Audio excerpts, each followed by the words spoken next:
All right, let's talk about something real. What if you could stop just, wishing for a different life and actually start consciously creating it? That's what we're diving into today. We're going to bridge that gap between mindfulness and manifestation and show you how to move from just hoping for things to actively building them. This is your guide. I mean, this is a feeling we've all had, right? It's so frustrating. You're putting in the hours, you've got the drive, but the results just don't seem to match the effort you're putting in. So, what if the secret isn't about grinding harder? What if it's about learning to focus your energy in a completely new and much more powerful way? So, this is the core of it right here. On one hand, you have wishful thinking. It's totally passive. It's like blowing on a dandelion and just hoping. Your energy is scattered everywhere. But then you've got mindful creation. This is active. It's focused. Think of it like a laser beam, all your energy pointed at one single spot.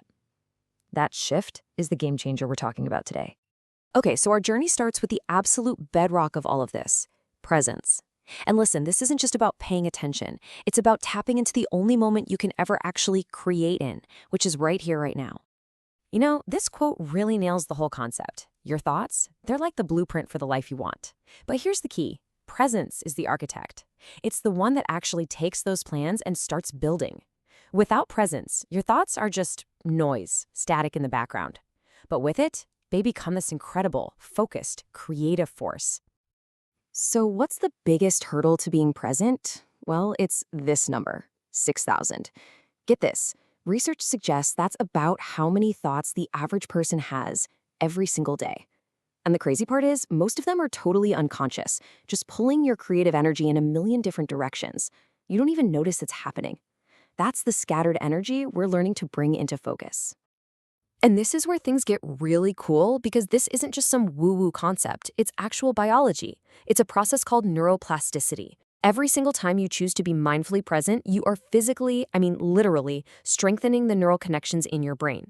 You're building a brain that is hardwired to be better at focusing on and creating exactly what you want. How amazing is that?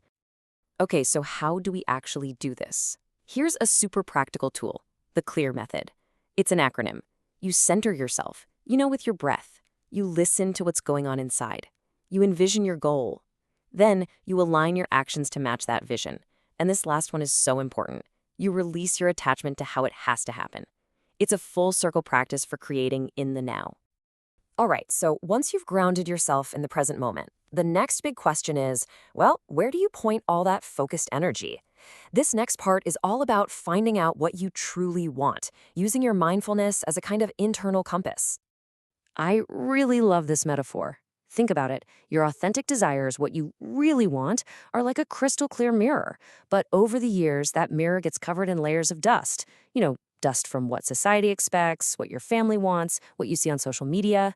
Mindfulness is basically the cloth you use to wipe all that dust away so you can finally see your own true reflection again. So, how does mindfulness actually do that? Well, first, it creates space between your thoughts. It calms all that mental chaos. And when things are quiet, you can start to tune into your body's own intelligence. There's actually a name for it, interoception. You start to feel the difference between a desire that makes you feel expansive and excited versus one that feels, tight and heavy. Your body is literally telling you what's a yes and what's a no. And here's another great tool for this, the pause method. Just like it sounds, you pause, and get present. You acknowledge whatever thought or feeling is coming up, no judgment. You try to understand where it's coming from. You seek to see if it aligns with your core values. And then you evaluate, does this really serve me? It's like a built-in filter to make sure you're on the right track. Okay, you're present. You know what you truly want. Now, it's time to get things moving. It's time to build that bridge from your inner world to the outer world. And this is where mindful, purposeful action becomes the engine that drives it all forward. And again, this is backed by science. There's this concept called embodied cognition, which basically says your mind and your body are always talking to each other. It's a two-way street. So when you take even a tiny physical step towards a goal, something as small as sending one email or putting on your workout clothes, it's not just a physical act. It sends this powerful signal back to your brain that says, oh, this is real. We're actually doing this now. And that kicks off this incredible positive feedback loop. Every small mindful action you take builds on the last one, creating this snowball effect of momentum. It literally helps rewire your brain for success. And eventually, this is how you start to tap into that amazing flow state, where things just seem to happen and action feels almost effortless. Okay, but let's be real. No creative journey is ever a straight, easy line, right? You're gonna hit roadblocks, you're gonna face challenges, so we have to talk about resistance, but not as something to be afraid of, but as a totally normal, even necessary part of the process. This quote is just a perfect way to think about it. Resistance isn't some personal attack on you, it's just a natural force, like gravity. The more you stretch yourself, the bigger your goals are, the stronger you're going to feel that pull. So the secret isn't to fight against it, it's to learn how to use it, how to work with it. And this right here is the critical mindset shift. You can look at resistance as a giant roadblock that just stops you cold, or you can see it as a compass that's pointing you directly to the next thing you need to work on. Maybe it's a limiting belief you hold or a new skill you need to develop. The second you start seeing it as a compass instead of a wall, everything changes. Seriously. So, of course, there's a tool for this too. The AWARE method. First, you acknowledge the resistance is there. Then you welcome it. You see it as a messenger. You allow the feeling to just be there for a moment. Then you choose how to respond instead of just reacting. And finally, you evolve. You learn the lesson it's trying to teach you.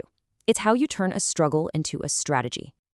All right, we're at the final and honestly, maybe the most overlooked piece of this entire puzzle.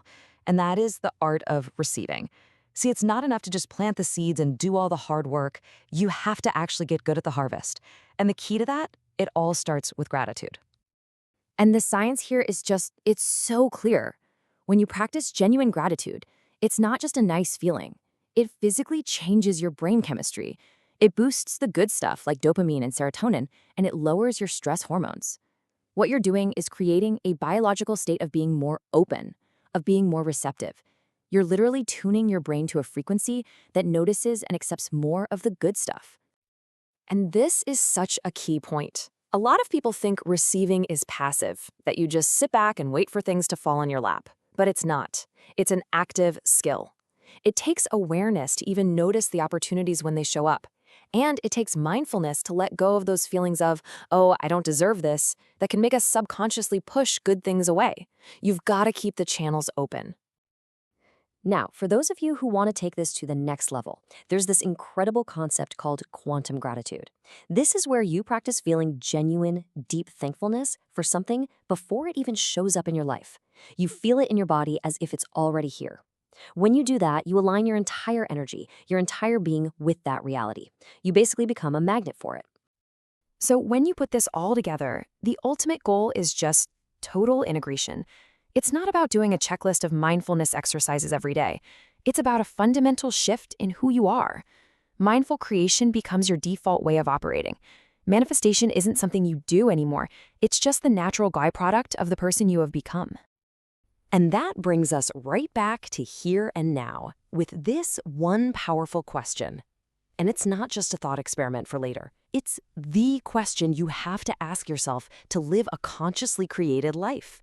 This moment, right now, is a blank canvas. It holds infinite potential. So, what are you going to create in it?